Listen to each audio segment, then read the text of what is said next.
Camarillo Public Library.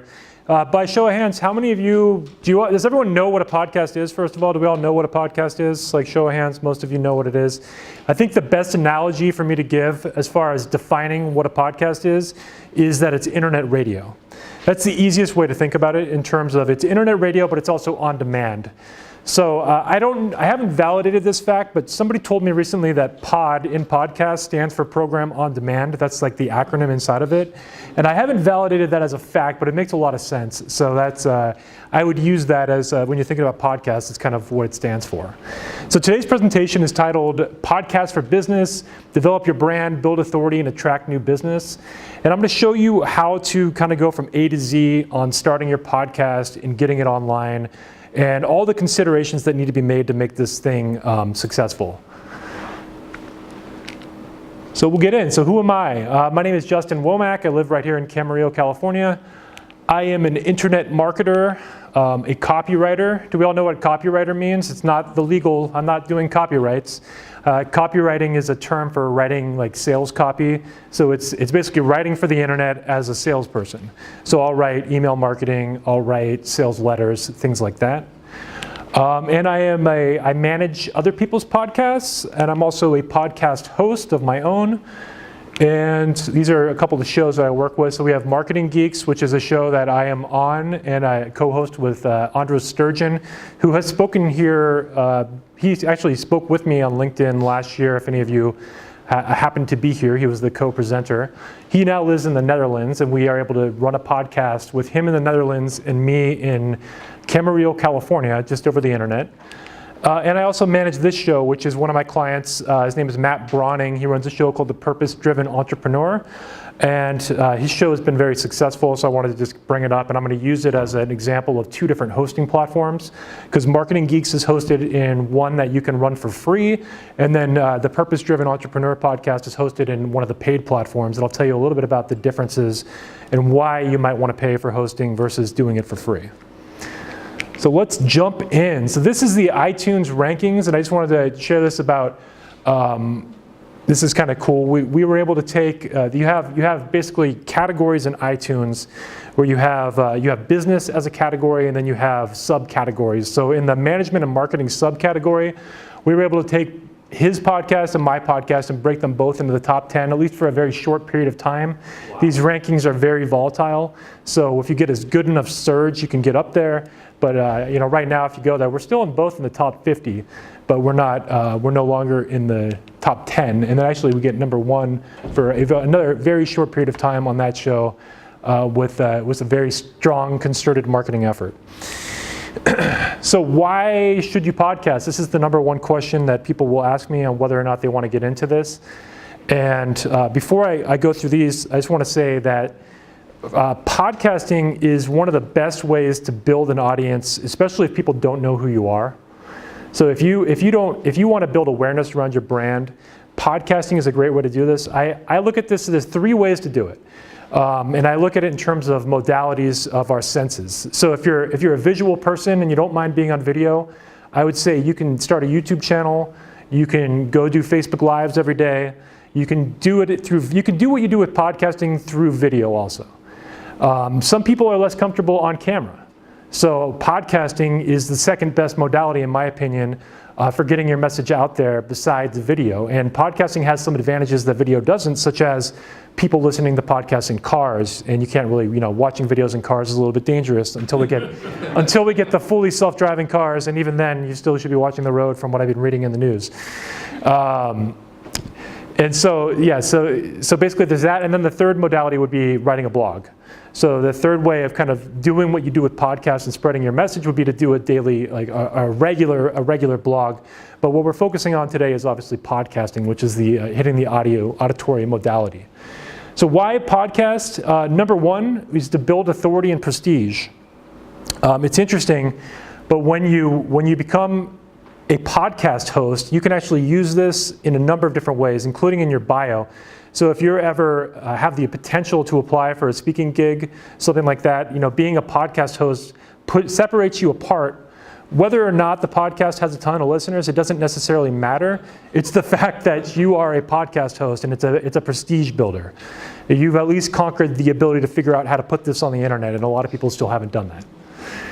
So it builds prestige. My client, the one that runs the Purpose-Driven Entrepreneur, has been using his podcast. He's also released an ebook on Amazon, but he uses those two elements, and he's going on a media tour right now. So he's traveling the country and just booking local television shows, and he'll be on the show promoting his book and podcast, and that's all it took to kind of get booked on the show. So 2 is branding and awareness. I've already talked about that briefly. The way I look at this is in advertising. You have advertisements, which we'll talk kind of about like sales copy, which is when you want someone to take a direct action. We call that more like advertising and copywriting. When you're putting out a message because you want to build awareness around a brand, that's more branding. And so with podcasts, you're kind of building a method and a way for people to find you online, and you're also able to share your story in a unique way. And again, it's on a platform where people are going to be listening for an extended period of time. And I have some stats I'll share with you shortly. It's going to increase your online visibility.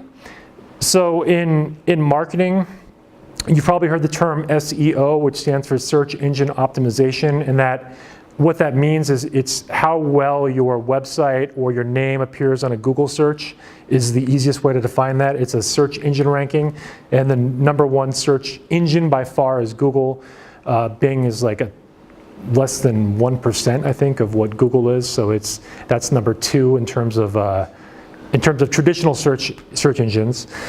And so the more you put your podcast out there, the more your name is going to show up, because in every episode that you put out there, you're going to have to write a description for it, and you're going to have your name showing up repeatedly in text. You're going to have your branding showing up repeatedly in text, and the more that goes out there, the more pages you're going to put on the internet, and the more it's going to help to bring you up in search rankings on the internet. So I have 9 of these. We'll burn through the other ones a little quick. Increase SEO rankings, so I already hit on that. Drive website traffic. So again, podcasting is a way of, you can sell on podcasts too. So you have your full attention of your audience, and you can almost think of a podcast as if you were going to do a keynote talk. And during the talk, you can promote different items, you can promote affiliate offers, you can promote other people's stuff, and you'll have the opportunity to put links to those in your show description. So a lot of times, if I cite a book or something, I'll say, for instance, we did one recently. It's a Keith Cunningham book, The Road Less. I think it's The Road Less Stupid. I think that's what it's called. It's a kind of a funny title. But in the podcast description, I'll put a link to the book on Amazon. But I'll use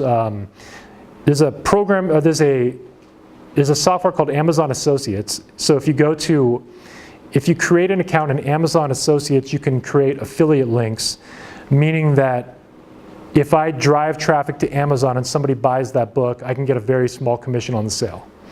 So by me promoting that book on my podcast, me talking about that, people that are listening to the show are going to be more likely to want to go buy the book.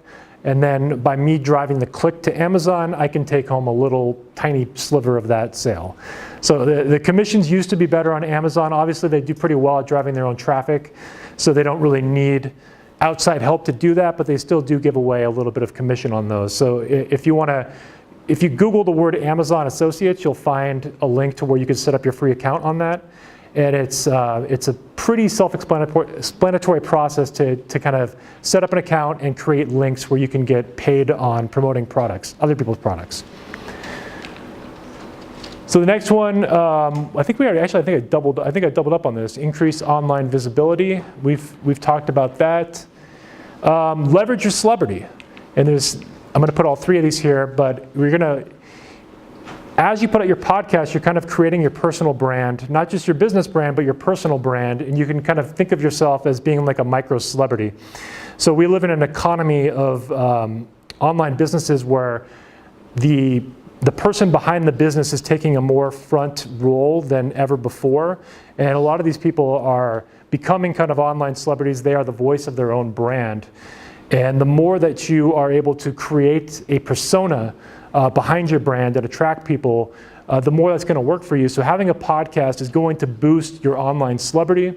You'll be able to use it again. We talked about booking media appearances and even press releases. So if you go to a newspaper like the Ventura County Star and you share that you're launching a podcast, something like that, there's actually a good chance that you'd be able to get a blurb written up by a local newspaper and use that as a way of driving listenership to your podcast. So am I making sense right now? Like, is this all clicking? This is kind of why you want to get into podcasting to begin with. And in a moment, we'll get into how to do it.